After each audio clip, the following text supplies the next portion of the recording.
Bienvenidos a Pensando Cuba, un programa con entrevistas polémicas y profundos análisis sobre la realidad y la actualidad de la isla, bajo la conducción de Pedro Acosta y Hernán Alberro, transmitidas a través de los canales de Cubanet.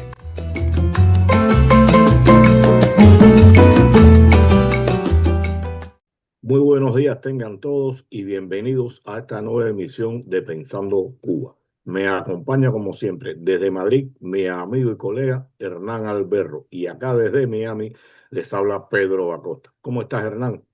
Muy bien, Pedro, ¿cómo estás tú? Bien, bien. Hernán, hoy vamos a hablar de las huelgas de hambre de los prisioneros políticos en Cuba y los que han muerto en ella. Por cierto, Cuba, los cubanos desconocen esta situación. Un poco se ha ido aclarando todo, viviendo la realidad a partir de la Internet. Y a pesar de ello, solo se conocen los casos más connotados, como es el de Pedro Luis Boitel, Orlando Zapata Tamayo y el apellido Wilmer Villar Mendoza, pero son muchos más los que han muerto en esto. Y no solo hay presos políticos, hay presos comunes también que han muerto en huelga de hambre. Y es increíble cómo el mundo calla con relación a esto. Se desconoce por el mundo, salvo excepciones, lo que sucede en Cuba con los presos políticos y las huelgas de hambre y los que han muerto en ella. Hay otros, como es el caso de este joven Giovanni Rosell, que por suerte logró uno de sus propósitos y declinó en la huelga de hambre después de 40 días. En ella hay que ver las secuelas que esto deja, porque de eso tampoco se habla. Usted está en huelga de hambre, por determinados motivos desiste de ella, pero generalmente quedan secuelas. Y bueno, para hablar del tema, contamos con la presencia de María Hueralao, directora de Archivos Cuba. ¿Cómo estás, María? Bien, muchas gracias. Muchos saludos a todos. Gracias a ti, Hernán. Bueno, no, a ver, aprovechando que está María aquí con nosotros, María, como saben nuestros oyentes, porque ya la hemos tenido en otros programas anteriores, se especializa, ha estudiado profundamente en el costo de vidas que tiene el régimen cubano, ¿no? Y como tú decías, Pedro, hay un triste récord en el caso de Cuba de personas que han fallecido durante una huelga de hambre. Entonces, tú mencionaste los casos más emblemáticos. María, estos son más o menos los casos que tú has visto también. ¿Hay algún otro que creas que vale la pena mencionar? Y quizás también preguntarte por qué crees que uno siente que no tienen la trascendencia que deberían tener. A ver, hay varias cosas que quisiera abordar. Número uno es la definición de preso político, porque una cosa es preso de conciencia y otra cosa es preso político. En el caso de Cuba muchas veces se equivalen, pero mirando los casos de muertos en huelga de hambre que Archivo Cuba ha documentado a través de los años, tenemos 30 casos documentados desde 1959 atribuidos al régimen de los Castro, y Archivo Cuba está tratando de documentar el costo en vidas de la Revolución cubana, o sea, va más allá del régimen actual, sino va a la dictadura de Batista, incorpora casos de ambos lados. Lo curioso es que solo hay casos en protesta del régimen castrocomunista, o como quiera que uno le llame, porque no sabemos ni qué es eso. Ya, comunismo ciertamente no es, y difícilmente ha sido desde el principio. Pero bueno, entonces ustedes dieron una cifra, nosotros tenemos casos, 14 presos políticos per se, pero en realidad en Cuba mucha gente que denominan preso común, en realidad es un preso político porque es víctima de un sistema donde no hay un sistema, un sistema de derecho, eh, donde no hay recursos para los presos, para las personas que han sido acusadas por a veces cargos inventados o supuestos delitos económicos que no son delitos en ninguna parte del mundo. Entonces se atribuyen al sistema indirectamente. Por lo tanto, yo creo que es importante honrar la diferencia en las circunstancias. El caso, por ejemplo, de Orlando Zapata Tamayo, que es tan sonado los últimos años, del año 2010, cuando falleció él. Wilman Villar, que creo que fue el 2012, yo me acuerdo, ese caso me afectó mucho, hablé con la familia en su momento. Luego la gente se olvida de eso. Hay un caso de los históricos, porque hay muchos históricos que yo conozco mejor, ¿no? Pero hay un caso de los históricos que ha sido emblemático, que es el caso de, ay, ¿cómo es que se llama él? Bofil, Eh, Pedro Luis Boitel. Pedro Luis Boitel, que murió el 25 de mayo del 72 en la prisión Castillo del Príncipe de La Habana, ¿no? Pero luego se han olvidado de muchos otros que sufrieron igual grandes penurias en las cárceles de Cuba que continúan en este momento. Y para contestar tu pregunta de el entorno internacional, como se hace de oídos sordos ante la situación cubana, desgraciadamente, yo creo que eso es producto de un régimen que por más de 60 años, por 6 décadas y media ya, ha tenido un nivel de propaganda, influencia y desinformación, de reclutamiento de periodistas a nivel mundial, de personeros de gobierno en ONG, incluso de derechos humanos, que entonces han silenciado la tragedia cubana. Y la situación hoy día y siempre, pero particularmente hoy día en las cárceles cubanas es terrorífica. Si es terrorífica en la calle, las personas que no están bajo custodia del Estado, nos podemos imaginar lo que están pasando los presos. Pero esto es algo que a mí siempre me ha llegado muy profundo y que me da pena porque muchas veces solo se habla de los presos políticos, pero hay muchas personas, especialmente jóvenes, que han muerto en prisión por situaciones, por una infección menor, por una falta de alimentación, por una falta de atención médica, por una situación de abuso, falta de higiene. Es una cosa terrible la situación en Cuba que lleva a una decisión tan extrema, a una persona como ha sido este joven acusado, sentenciado a 15 años por protestar pacíficamente el 11 de julio del 2021, 15 años por salir a la calle a protestar. Eh, que un muchacho con 3 hijos pequeños que se ve enfrentando el día a día de esa prisión, porque a lo mejor 15 años no suena mucho comparado con las condenas de 30 años que da el régimen cubano, pero eso es una eternidad para una persona que deja su vida y demás, y es una eternidad para una persona que se tiene que despertar todos los días ante esta situación, ¿no? Afortunadamente, este muchacho depuso la huelga y aceptó un suero y ojalá sobreviva, porque ya después de 40 años de huelga de hambre puede haber una secuela seria, fallo de órganos, riñones, etcétera, y que seguramente le afectarán el resto de su vida. No, pero la situación de las prisiones es tal que yo saqué hoy un conteo de los casos documentados que tenemos de muertes en prisión a partir del 11 de julio del 2021 y encontré que hay, no me acuerdo, el total no lo sumé, pero son 10 muertes de personas bajo custodia, lo sumé mal aquí, lo metí en el computador, pero son 57 por razones de salud, 24 asesinatos extrajudiciales, 4 por negligencia criminal, 14 por suicidio, 5 en huelga de hambre. Y muchas de estas personas son olvidados.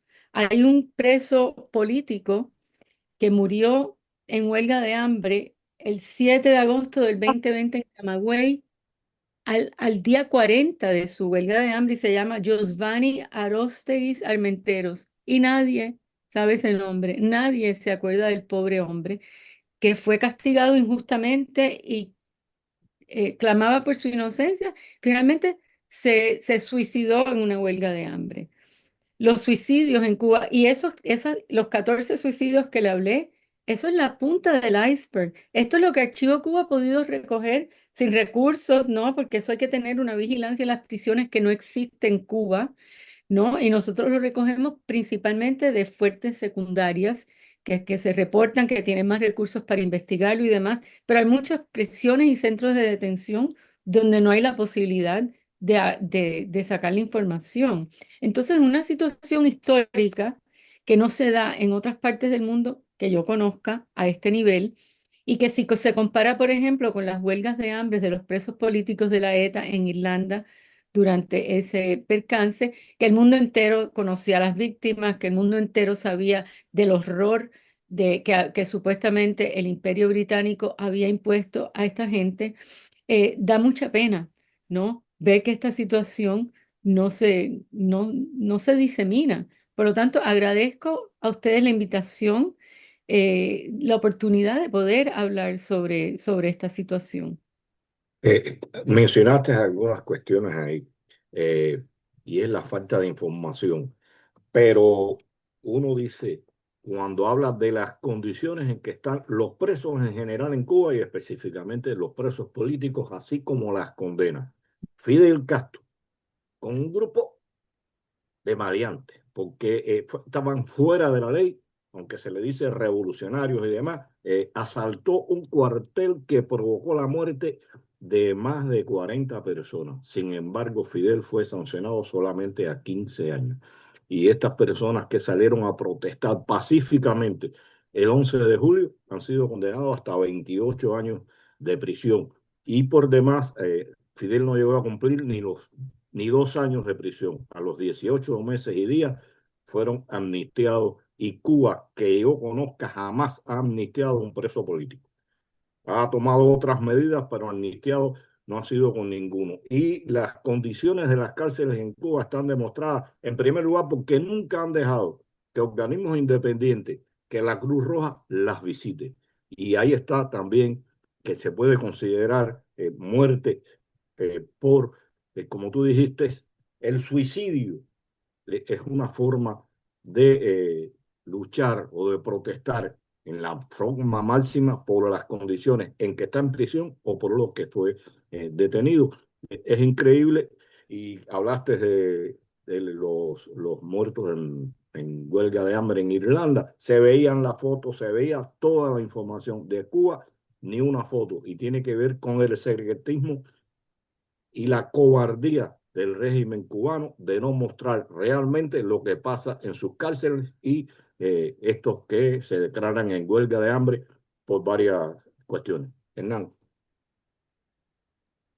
María, no sé si querías agregar algo al comentario que... Solo quería agregar que tenemos en la base de datos 3 casos de muertos en huelga de hambre desde el 2021, que son 3 supuestos presos comunes, nuevamente personas que protestan su sentencia,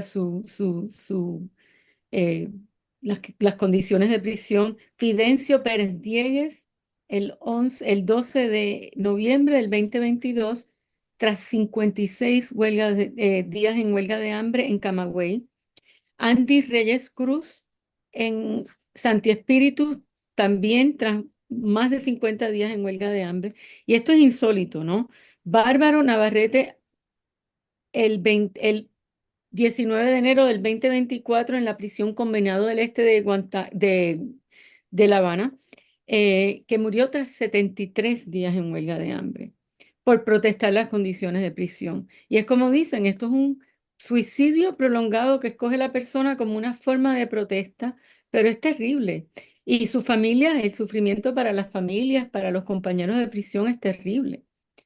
¿Y qué pasa? Bueno, ahora yo leí en la prensa que 200 opositores cubanos o líderes de intelectuales y demás artistas disidentes han mandado una carta al Papa pidiendo por la vida y por el caso de Giovanni, que por suerte depuso su huelga de hambre. Vamos a ver qué repercusión puede tener. Me parece que todo esfuerzo para dar a conocer esto y darlo a la luz pública es importante, y me parece que con este Papa nuevo, que a lo mejor tiene una disposición distinta o más favorable hacia el sufrimiento del pueblo cubano, habiendo él visitado Cuba, creo que más de una ocasión, podría, ojalá, lograr algún tipo de pronunciamiento.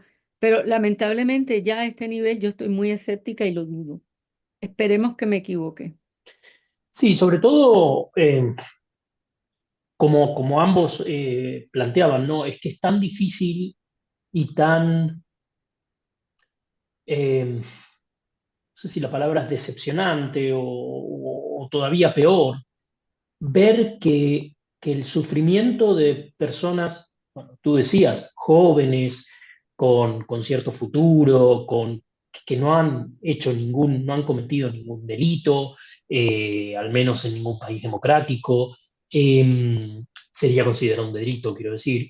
Lo decía Pedro, ¿no? No llevaban armas, no llevaban ni siquiera ni palo, ni la cara tapada, ni nada que uno pudiera sospechar que había un riesgo para la vida de otras personas, eh, tengan que sufrir lo que sufren y la comunidad internacional pareciera que está anestesiada. En este programa lo hemos hablado muchas veces hemos mencionado lo difícil que es tratar de que la comunidad internacional reaccione ante lo que sucede a diario en Cuba, porque hay una especie de... estamos como anestesiados, ¿no? Es Sí, como que, bueno, sí, sí, Cuba, sí, ¿no?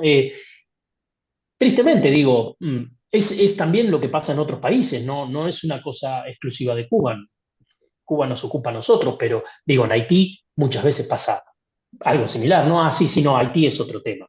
No es comparable con lo que pasa en Cuba, es una realidad totalmente diferente, pero quiero decir que la actitud a veces es parecida a pesar de la gravedad de lo que pasa dentro, ¿no? Y en el caso de Cuba creo que es más preocupante, porque la gravedad de lo que pasa dentro es básicamente por un régimen que hace eso, ¿no? El caso de Haití es mucho más complejo, yo creo que el caso de Cuba, con todas sus complejidades, es mucho más sencillo de resolver. Lo hemos hablado más de una vez en este programa. Es cuestión de cambiar el gobierno, elecciones, libertad a los presos políticos, libertad de prensa, libertad de movimiento, de asociación, y bueno, y después veremos si el país anda bien o mal. Pero eso debería ser eh, una situación mínima.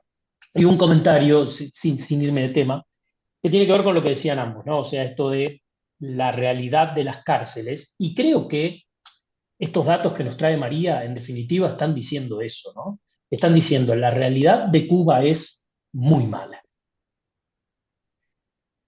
Y el ejemplo siempre es el mismo, ¿no? La cantidad de gente que se va en las peores condiciones de Cuba, en una balsa, a un mar infestado, que también Archivo Cuba documenta muy bien toda la gente que ha perdido la vida, muchos sabiendo que no van a poder volver, por supuesto, muchos sabiendo que van a perder la vida, que no van a poder llegar a la otra costa, muchos sabiendo que van a tener que esquivar a los guardapostas para poder luego pedir algún estatus migratorio. Eh, y muchos sabiendo que a veces la corriente los trae de vuelta y van a ir a parar a prisión. O sea, con todos esos riesgos, deciden irse. Eh, y entonces, ¿cuán peor será la situación de los presos en ese contexto que los presos, como tú lo decías, yo no tenía el dato de la cantidad de suicidios que hay en prisión, pero que es verdaderamente alarmante, con lo cual casi que no sorprende el número de fallecimientos en huelga de Que por hambre. cierto, Hernán, que se me Sí, había quedado colgado un número cuando imprimí, son 100 muertes de personas en custodia desde el 11 de julio del 2021 documentadas por Archivo Cuba.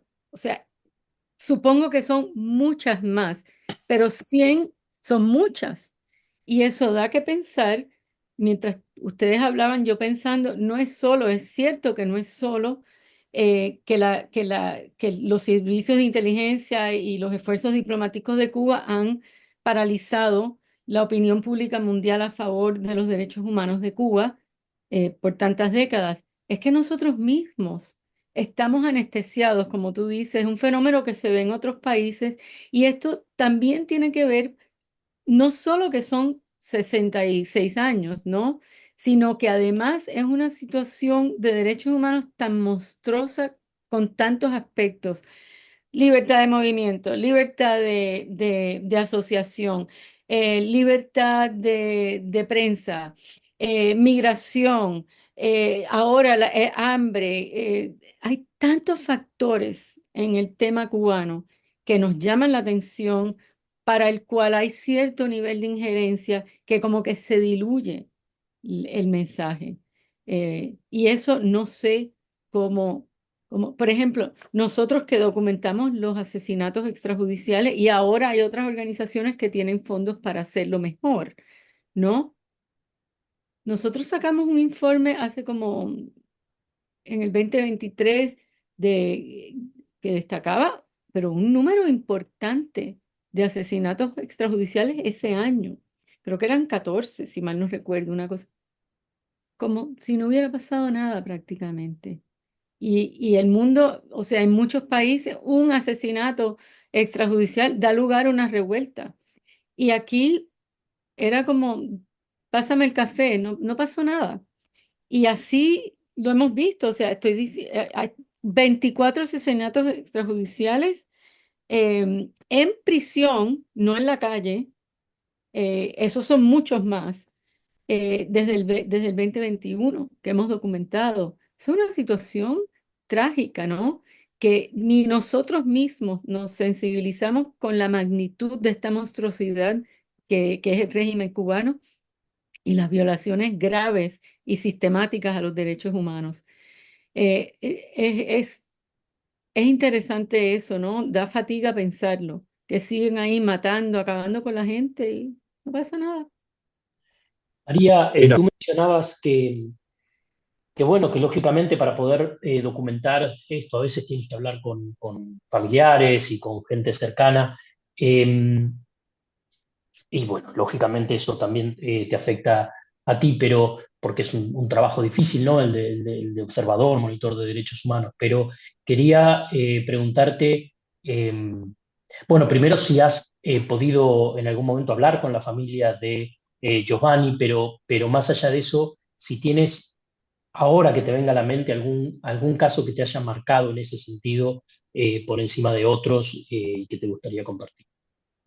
un momento, María, antes que conteste, porque has leído ahí un grupo de causas de muertes de cubanos y pienso que desde 1959 la dictadura cubana estaba marcada por la muerte. Más de 3.000 presos fusilados en los primeros años de la revolución. Las cuentas que jamás se podrán sacar de los que han muerto, como decía Hernán, en la travesía, no solo del mar, sino por selvas, atravesando incluso a veces varios países, varios continentes. Y voy a precisar algo sobre el 11 de julio que pienso que vale la pena marcarlo. Se acusa a los manifestantes de ser delincuentes, de violar la ley.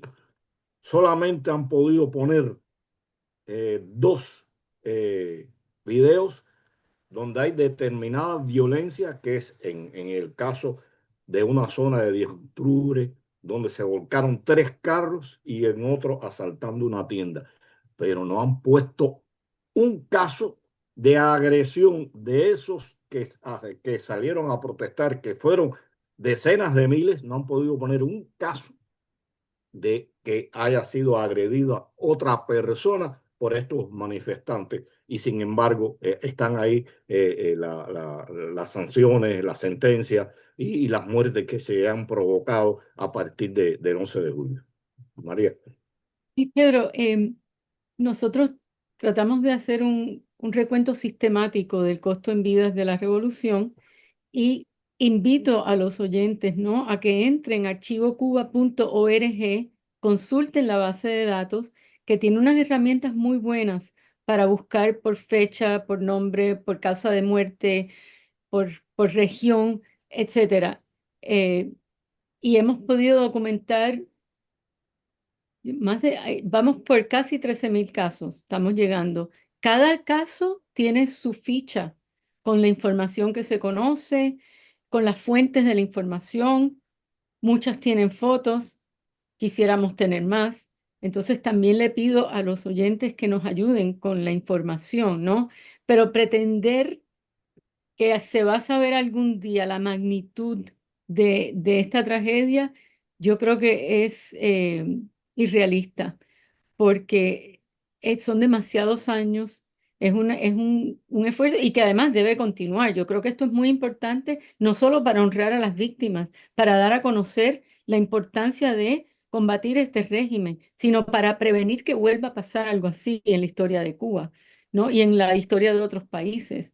Pero la magnitud de esta barbarie desde que comenzó el régimen es terrible, ¿no?